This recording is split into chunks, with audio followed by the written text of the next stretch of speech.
예, 심혈관계 양리학 두 번째 시간은 심부전 치료에 대해서 말씀드리겠습니다.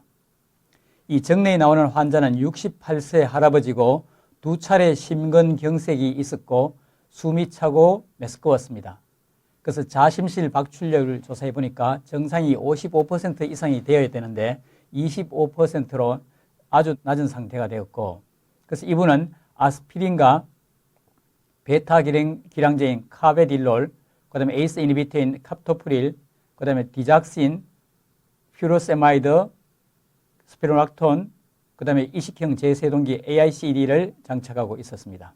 그래서 이 AICD는 Automatic Implantable Cardioverter Defibrillator, 이걸 해석해 보면은 그렇게 자동으로 프로그램에 의해서 그렇게 몸속에다 이식하는 임플란트블, 그 다음에 카디오벌터, 그러니까 심장이 수축하지 않고 딱 정지되게 되면은 수축을 하도록 하는 카디오벌터 기능도 있고, 그 다음에 심장이 피브릴레이션이 되어 있을 때, 심실 세동이 와 있을 때는 피브릴레이션을 디피브릴레이션 시키는 이와 같은 기능이 다 포함된, 그렇게 수축하지 않을 때는 수축하도록 하고 너무 빨리 수축할 때는 적당한 속도로 수축할 수 있도록 조절해 주는 것이 되겠습니다. 그래서 손바닥 안에 쏙 들어가는 이 정도 크기를 이 가슴에다 이렇게 심어두고 이어서부터 전선을 해서 심근에다가 심어주는 거죠. 그래서 매 순간마다 심장이 박동하는지 안 하는지를 모니터링해서 심장이 수축하지 않을 때는 신호를 보내서 수축하도록 하고 너무 빨리 뛸 때는 천천히 뛰도록 디피브릴레이션 해주고 하는 그 AICD가 되겠습니다. 그래서 이제 이분은 혈압이 90에 50, 정상치고는 좀 낮죠. 그래서 맥박이 120분. 그래서 정상적인 상태에서 혈압이 90까지는 내려가지만 보통 한 100이나 110까지 내려가는 것은 괜찮은데 이분은 좀 혈압이 많이 낮고 그러다 보니까 컴펜세이션 하기 위해서 혈압이 120으로 높게 되어 있습니다. 그래서 항부정맥제로 아미오다론을 투여해서 맥박은 80 정도로 낮췄는데 블라드 케미스트를 해보니까 피 속에 소듐이 높고 비유엔 크라틴이 높고 혈중에 강심제로 위에서 사용했던 디작신 농도가 높고 포타슘치가 낮게 되어 있습니다. 그래서 이 크레아티닌 앞에서 되지만 이 크레아티닌이 콩팥으로 배설이 되어야 되는데 이것이 배설이 잘 안 되니까 달리 말하면 콩팥 기능이 낮은 상태에서 정상적으로 배설되던 디작신이 배설이 제대로 안 돼서 몸에 축적이 되고 이거에 의한 부정맥이 되겠습니다. 이거에 디작신에 의한 부작용이 되겠습니다. 그 다음에 이제 심부전에 대해서 이야기할까 하는데 심장은 우리 포유동물 이심방 이심실이 되겠죠. 이심방 이심실 포유동물 중인데 이거는 그렇게 좌심실 좌심방, 우심실 우심방, 이것은 엄밀하게 봤을 때는 다른 장기예요. 각각 고유한 기능이 다른데 이걸 한 군데 모아놨다고 생각하면 더 쉽습니다. 그래서 특히 왼쪽 좌심실 좌심방, 우심실 우심방은 기능이 좀 달라요. 그래서 좌심실 좌심방은 이 피를 전신으로 보내는 것이 역할이고 우심방 우심실은 폐로 보내는 역할을 하는 거죠. 그러니까 압력도 너무나 다르고, 그래서 이제 만약에 심장도 병이 날 때 좌심실만 심부전이 올 수 있고 우심실만 심부전이 올 수 있습니다. 이걸 구분하는 것은 굉장히 중요해요. 자, 만약에 좌심실만 부전이 와서 펌프로서 기능을 못할 때는 피가 어떻게 되는지 한번 생각해 봅시다. 정상적으로 이렇게 나와서 오른쪽으로 돌았다가 다시 폐로 갔다가 원래 좌심방으로 들어와야 되죠. 근데 좌심실이 펌프로서 기능을 못해요. 우심실은 그대로 펌프로서 기능을 하는 거죠. 피가 여기서 나가긴 나가는데 그 다음에 우심실 왼쪽에서 좌심실에서 제대로 못 나가니까 피가 어디 고인다고요? 네, 폐순환 쪽에 피가 많이 고이게 되는 겁니다. 이거 중요해요. 좌심실이 펌프로서 기능을 못하게 되면은 우심실은 계속 기능을 하는 거죠. 기능을 하니까 피가 나오긴 나와요.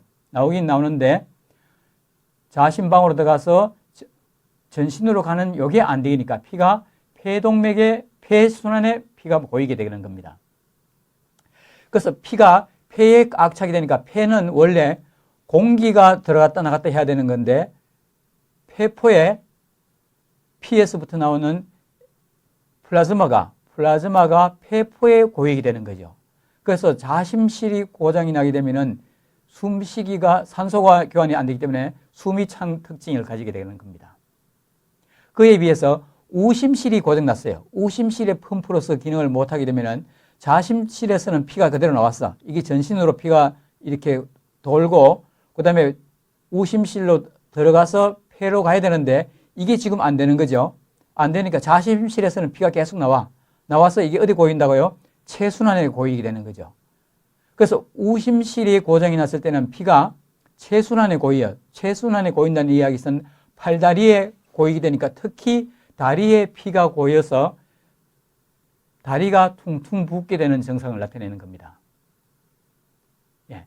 그래서 중요한 정리를 하면은 자심실 부전이 있을 때는 피가 폐순환에 고이게 되고 우심실 부전이 있을 때는 피가 체순환에 고이게 된다. 이거 아주 중요합니다.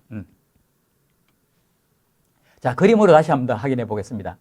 이 할아버지는 의자에 바로 앉은 것도 아니고 이렇게 거꾸로 앉아가지고 아주 답답해하는 표정을 짓고 있죠. 예, 아주 숨이 차서 아주 안절부절 못하고 아주 답답해하는 표정을 짓고 있어요. 그에 비해서 이 할머니는 어때요? 만사가 귀찮은 듯한 그와 같은 표정을 짓고 있죠. 예, 그래서 피가 폐순환에 고여가지고 숨찬 분은 이 할아버지, 이분은 자심실 부전인 경우를 보여주고 있고 이 할머니는 다리가 어때요? 지금 퉁퉁 부었어요. 다리가 퉁퉁 부었다는 얘기는 우심실 부전이 돼서 피가 체순환에 고여 있는 상태가 되겠습니다. 그래서 이제 다시 정리를 하면은 원래 왼쪽 심장이 오른쪽 심장보다도 심근 두께도 3배쯤 두껍죠. 예, 3배쯤 두꺼워요. 확률적으로 자동차도 부속이 많을수록 고장날 확률이 많듯이 좌심실이 우심실보다도 고장날 확률이 높아요. 그래서 확률적으로는 좌심실 부전이 우심실 부전보다도 10배나 많습니다. 임상적으로. 그래서 임상적으로는 팔다리 퉁퉁 부은 것보다는 숨찬 경우가 훨씬 더 많아요. 그런데 여기서 중요한 것은 이 할아버지처럼 좌심실 부전이 돼서 숨이 찬 경우에 팔다리가 안 부었다면 좌심실만 부전이 있는 경우고 만약에 숨도 찬데 팔다리가 부었다는 것은 좌심실 부전이 심해져 가지고 우심실 부전까지도 동반되었다는 것을 말하는 겁니다. 예, 여기서 정리하면은 확률적으로는 심부전은 자심실 부전이 심장이 원래 두께가 3배나 두껍기 때문에 병이 한 10배 정도 자심실 부전이 많아요. 확률적으로는 자심실 부전이 많은데 이 할아버지에서 자심실 부전만 있는지 우심실 부전이 동반되어 있는지를 감별 진단하는 것이 아주 중요하다는 이야기죠. 예, 자심실 부전 환자가 오면은 우심실 부전은 있는지 없는지 팔다리가 부었는지 안 부었는지 달리 말하면은 저녁에 양말 벗으려고 보면은 양말 자국이 선명하게 쑥 들어갔는지 또는 손가락으로 꾹 눌러 봤을 때 다리가 쑥 들어갔다가 금방 회복되지 않는 피팅 이디마가 있는지 부종이 있는지를 보는 것이 아주 중요합니다. 또 우심실 부전 환자는 이 우심실 부전은 좀 귀하기 때문에 오히려 또 진단하기가 어려워요. 어렵고 우심실 부전은 원인 질환이 주로 폐순환에 뭔가 문제가 있는 거죠. 그렇게 풀무나리 하이퍼텐션이 있을 때 우심실 부전이 있어요. 근데 풀무나리 하이퍼텐션은 좀 귀하기 때문에 진단이 어려워요.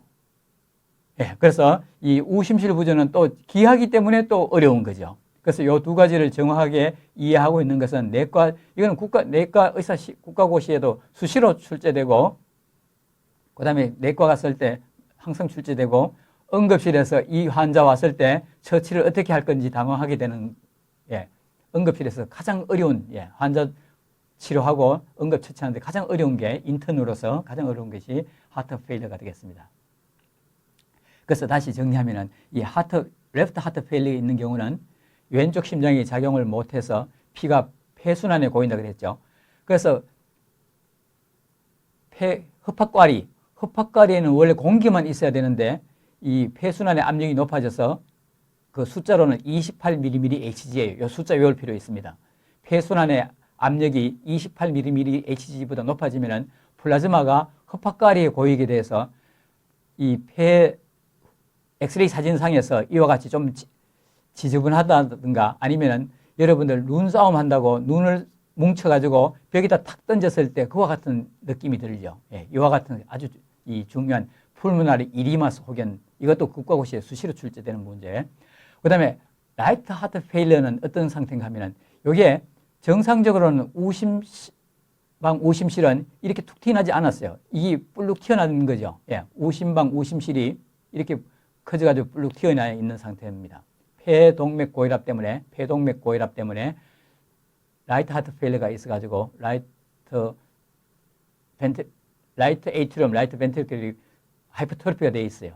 그래서 이와 같은 상태를 보이고 있습니다. 아주 중요한 임상 정리가 되겠습니다. 자, 그러면 심부전에 대해서 이야기하기 전에 심장 근육에 대해서 공부를 좀 더 하겠습니다. 심장은 역시 근육체로 되어 있고 사람들은 뭐 분당 한 70번 정도 이렇게 수축하잖아요. 생쥐는 분당 600번 수축해요. 사람보다도 10배나 빠른 속도로 수축을 하는 거죠. 그래서 사람은 1초에 한 번씩 뭐 한 0.9초에 한 번씩 수축하니까 수축했다가 이완하고 수축했다 이완하면은 수축할 때는 캘슘이 사이토졸에 갔다가 그다음에 이완할 때는 캘슘을 밖으로 퍼내든지 그다음에 사르코플라즘 레티큘럼에 넣든지 이렇게 하게 되는데 어떻게 그렇게 빨리 할 수 있는지 좀 의아하기도 하고 신비롭기도 하죠. 그래서 수축할 때는 심장에 캘슘을 사이토졸에 액틴마요신에다가 캘슘을 공급해주고 이완할 때는 그 캘슘을 세포 밖으로 꺼내면 좋은데 세포 밖으로 꺼내려고 하니까 거리가 너무 먼 거예요. 그래서 심장은 특히 이 사르코플라즘이라고 해서 캘슘을 저장해두는 세포 내에 캘슘을 저장해뒀다가 빨리 또 사용할 수 있도록 특별한 조직이 있는데 그게 바로 사이코레마가 되는 거죠.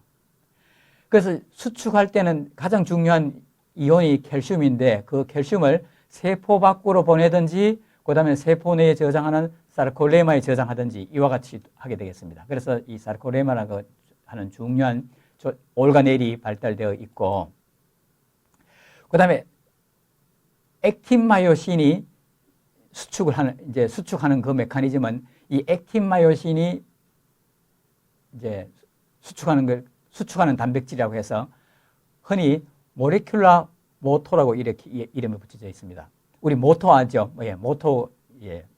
모토인데 이건 분자 모토인 거죠. 분자 모토 그래서 액틴 마요신이 작용하는 것 모레큘라 모토라고 하는데 이 액틴 필라멘트에는 액틴 마요신이 결합하지 못하도록 하는 트로포닌 콤플렉스가 있고 그다음에 트로포닌 콤플렉스 안에는 이니비타가 있고 그다음에 캘슘하고 하는 건 트로포마이신하고 결합하는 이 세 가지 트로포닌 콤플렉스가 있습니다. 그다음에 단백질이 가지고 있는 3차원 구조가 있는데 거기다가 어떤 새로운 물질이 붙게 되면은 그 컨포메이션이 달라지게 되겠습니다. 그래서 마요신에 이 마요신 덩어리가 있고 이 헤더 부분이 있는데 이 헤더 부분 마요신 헤더 부분에 ATP의 아데노신 트리포스페이트잖아요. 포스페이트 PPP 이게 이온을 아주 강력한 이온 차지를 띠고 있는 거죠. 그래서 화학 결합 중에서 공유 결합, 이온 결합, 수소 결합, 반대로 발스 결합인데 이 ATP는 이온 결합을 하기 때문에 굉장히 비교적 약물과 수용체는 통상적으로 약한 반데르 발스 결합 또는 수소 결합을 하는데 이 ATP의 PPP는 이온 결합을 하기 때문에 비교적 강력해요. 그래서 이 모레큘라 모토로서 작용할 수 있는 거죠. 그래서 ATP가 결합되어 있는 마요신 헤드는 이와 같은 상태를 가지고 있고, 그 다음에 ATP가 없는 상태, 없으면서 칼슘과 되어 있는 상태는 이 헤드가 더 구부정한 상태, 요 상태로 존재하게 되고, 그 다음에 그 ATP 중에서 PPP가 연속되어 있는 거는 ATP인데, 그 중에서 마지막 끝에 포스페이트가 떨어져가지고 ADP는 요합되고 마지막에 떨어지는 포스페이트는 다른 사이트에, 알로스테릭 사이트라고 하는데, 마요신 헤더 중에서 다른 곳에 붙어 있는 요와 같은 상태는 요와 같은 구조를 가지고 있다는 거죠. 그래서 그 각각의 어떤 단독으로 있을 때 ATP하고 결합되어 있을 때, 그 다음에 ATP 중에서도 PPP 중에서 마지막 끝에 P가 떨어져가지고 다른 옆에 알로스테릭 사이트에 결합되어 있는 상태의 각각에 따라서 컨포메이션이 다르다는 겁니다. 그래서 제일 처음에 ATP가 붙어 있는 상태에서는 이렇게 되어 있는데, 요 마요신 헤더에 ATP 있는 PPP 중에서 마지막 P를 떼는 ATPase 작용이 있어요. 엔자임 액티비티가 가지고 있는 거죠. 마요신 헤더에 엔자임 액티비티가 있어가지고 이 마지막 끝에 P를 딱 떼, 알로스테릭, 그래서 PPP 붙어 있던 아데노신 PPP로 되어 있는 것을 마지막 끝에 있는 걸 딱 떼우니까 아데노신 PP만 붙어 있고 나머지 끝에 있는 P는 다른 사이트에 붙어 있는 요와 같은 상태는 또 컨포메이션이 달라. 요와 같은 상태에서 칼슘이 아데노신 트로포닌 콤플렉스에 붙게 되면은 이 트로포닌 콤플렉스가 바뀌어 가지고 이 떨어져 있던 아데닌 마요신 헤드가 액틴과 결합하게 되는 거죠. 요와 같은 결합을 하게 되면서 요 상태에서 결합한 상태에서 ADP하고 알로스테릭 사이트에 있던 포스페이트가 떨어져 나가는 컨포메이션은 이걸 활처럼 휘어야 되기 때문에 이렇게 활처럼 휘다 보니까 액틴 파이브를 이렇게 당겨주게 되는 거죠. 이렇게 당겨주고 나게 되면은 다시 칼슘은 떨어져 나가게 되고 ATP가 붙게 되니까 휘었던 마요신 헤드가 다시 원상태로 이렇게 떨어져 나가게 되겠습니다. 그래서 정리하면은 단백질은 원래 고유한 구조가 있어요. 고유한 구조가 있는데 어떤 몰리큘이 붙어가지고 특히 이와 같은 이온 차지가 강력한 ATP가 붙었을 때는 또 그 구조가 다르죠. 그래서 그거에 따라서 ATP가 붙고 칼슘이 붙고 안 붙고에 따라서 고유한 구조로 때로 그냥 움직이다 보니까 이렇게 액틴 마요신이 수축하게 된다는 겁니다. 예. 자, 그 다음 이 액틴 마요신이 수축하는 데 있어서 가장 중요한 이온 한 가지만 이야기하라고 하면은 칼슘이라고 그랬어요. 그래서 이 칼슘이 액틴 마요신은 그 트로포닌 콤플렉스에 붙어줘야지 수축을 하는데, 그래서 액틴 마요신은 카디악 머슬셀 안에 골고루 퍼져 있잖아요. 퍼져 있어가지고 세포막에 가까운 곳에 있는 칼슘은 세포 밖에서 들어왔다 나왔다 하는 거죠. 그 들어오는 것은 칼슘 채널을 통해서 들어와요. 이때 세포 밖에서부터 세포 안하고 이 칼슘 그레디언트가 통상적인 이온 그레디언트, 소듐은 한 약 14배 정도, 소듐은 바깥하고 안쪽에 그레디언트가 한 14배쯤 돼요. 그에 비해서 칼슘은 그레디언트가 10,000배예요. 어마어마하죠. 이 어마어마한 그레디언트를 하고 안으로 들어와. 그래서 그 다음에 세포 안쪽에 있는 칼슘은 밖으로 꺼내는데 시간이 급하니까 이걸 사르코플라즈믹 레티큘럼 안에 저장하는 거죠. 그 저장하는 스페셜라이즈드 된 트랜스포터가 칼슘 펌프예요. 다시 말하면은 이 사르코플라즈믹 레티큘럼하고 사이토졸하고 이것도 역시 그레디언트가 10,000배나 되는 거예요. 이 10,000배가 되는 것을 그렇게 농도에 역행해서 저장하려고 하니까 ATP가 필요하게 됐죠. 그래서 ATP를 사용해서 에너지를 이용해서 칼슘을 사르코플라즈믹 레티큘럼 안으로 저장하는데 이게 항상 움직이면 안 되니까 수축할 때는 여기 작용하지 못하도록 하기 위해서 포스폴람반이 요 엔자임을 사르코플라스믹 엔도플라스믹 레티큘럼 칼슘 ATPase 줄여서 썰카라고 이렇게 하는 거죠. 썰카가 엔자임 액티비티를 그렇게 작용하지 못하도록 하는 브레이크 역할을 하는 것이 포스폴람반. 그래서 포스폴람반이 브레이크를 딱 쥐고 있다가 포스폴람반이 포스폴레이션 되면은 여기 브레이크 작용을 브레이크 페달에서 발을 떼게 되는 거죠. 그때 이 썰카가 작용해서 사르코플라즈믹 레티큘럼에 있는 칼슘을 농도 차를 만배를 역행해서 사르코플라즈믹 레티큘럼 안으로 잡아넣는 겁니다. 달리 정리를 하면은 수축할 때는 사이토졸에 칼슘이 있어야 돼. 있어야 되는 것이 그래야지만 액틴 마요신에 칼슘을 공급해 주는데 이완하려고 할 때는 그 사이토졸에 있는 칼슘을 세포막 가까이에 있는 것은 다음에 나오는 칼슘 ATP, 칼슘, 소듐 칼슘 익스체인지를 통해서 밖으로 퍼내주고, 그 다음에 세포 중간에 있는 것은 사르코플라즈믹 레티큘럼 안으로 잡아있는데 이때 작용하는 것이 썰카다. 이렇게 되겠습니다. 그래서 이 썰카에 칼슘 ATPase 작용을 하는 때 이 브레이크 역할을 하는 것이 포스포람반이라고 했잖아요. 포스포람반이 이 브레이크 역할을 하고 있는데 이 브레이크를 떼려고 하면은 포스포람반이 포스포레이션 되면은 이 작용을 못하게 되는 거죠. 이 포스포람반의 포스포레이션을 조절하는 상위의 시그널은 바로 이 프로테인 카이네이즈 A고 이 프로테인 카이네이즈는 그렇게 세린스료닌 카이네이즈죠. 세리오닌 카이네이즈, 프로테인 카이네이즈가 작용해서 포스포를 하게 되겠고 이거의 업스트림에 사이클릭 AMP가 있고 그 위쪽에 아데닐레이트 사이클레이즈가 있고 또 멤브레인에 베타 아데노르직 리셉터가 있습니다. 그렇게 교감신경계에 알파 리셉터, 베타 리셉터 있죠. 그 베타 리셉터 중에서 베타1, 베타2, 베타3가 있는데 그 중에서 베타1 리셉터가 심근에 분포하고 있게 되겠습니다. 그래서 에피네 교감신경이 흥분됐을 때 교감신경 말단에서 노르에피네프린 또는 부신에서 나온 에피네프린이 여기 결합하게 되면은 이 아데닐레이트 사이클레이즈를 액티베이션 시켜서 사이클릭 AMP가 만들어지고 사이클릭 AMP가 만들어져서 포스포람반을 포스포레이션 시키게 되면은 칼슘을 사이토졸 안으로 칼슘을 사이토졸에서부터 사르코플라즈믹 레티큘럼으로 잘 저장하게 되겠습니다.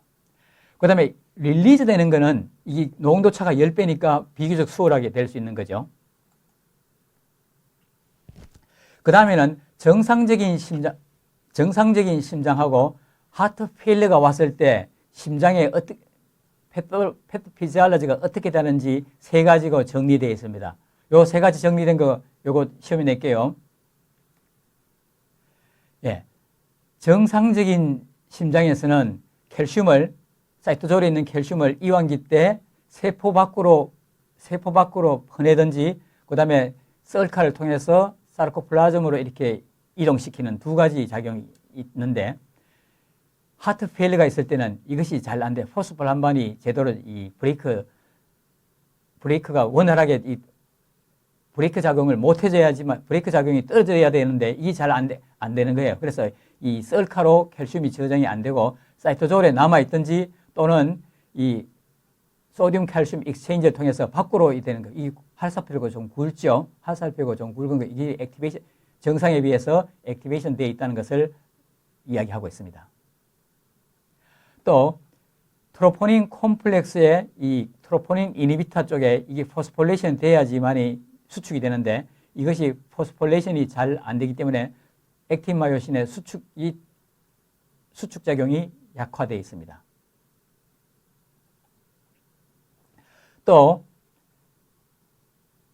베타 아데노르직 리셉터를 통해서 베타 리셉터가 액티베이션 되고 아데노르직 사이클레이즈가 활성화돼서 사이클릭 AMP에서 포스포람반을 이제 포스포레이션 시켜야 되는데 이 베타 아데노르직 리셉터에 베타 아데노르직 리셉터 카이네이즈가 의해서 포스포레이션 되고 포스포레이션 되면 베타 어레스틴이 여기 작용해서 아데노레이트 사이클레이즈를 작용할 수가 없게 되는 거죠. 이와 같이 세 가지 그러니까 이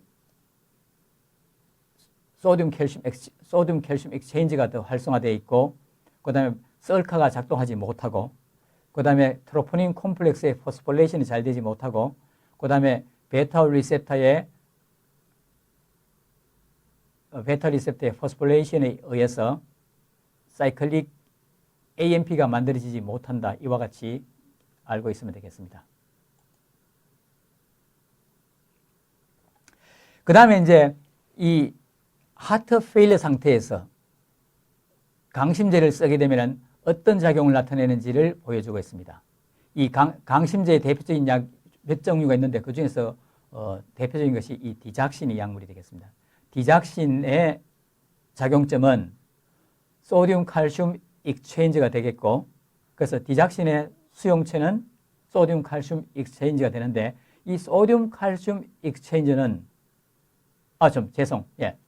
디작신의 수용체는 소듐 포타슘 ATPase가 되겠습니다. 소듐 칼슘 익스체인지는 이쪽에 있죠. 이쪽에 있는데, 디작신의 리셉터는 소듐 포타슘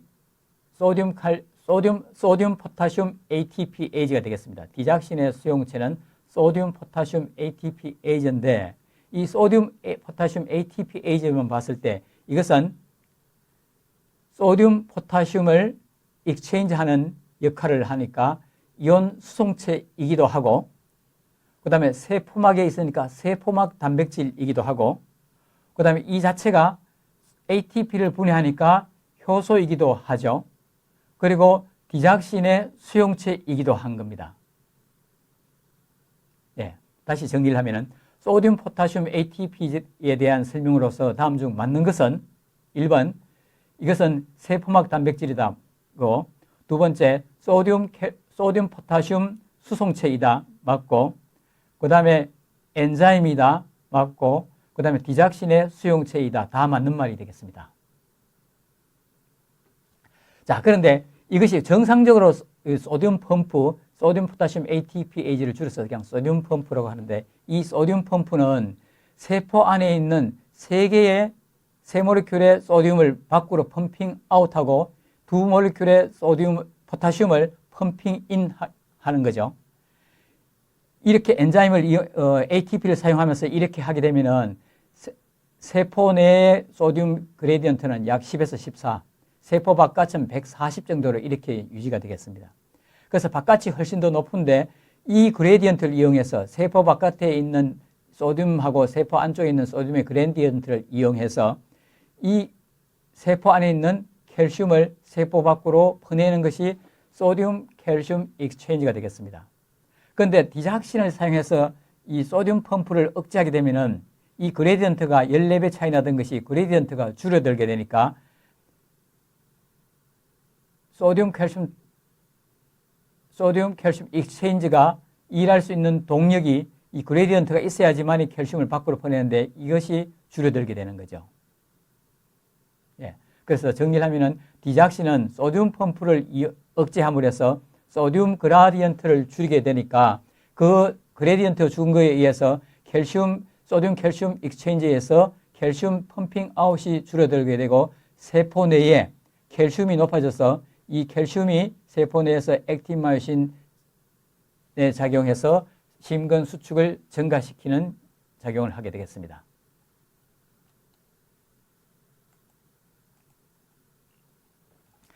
그래서 이 디작신은 다른 통상적인 약물에 비해서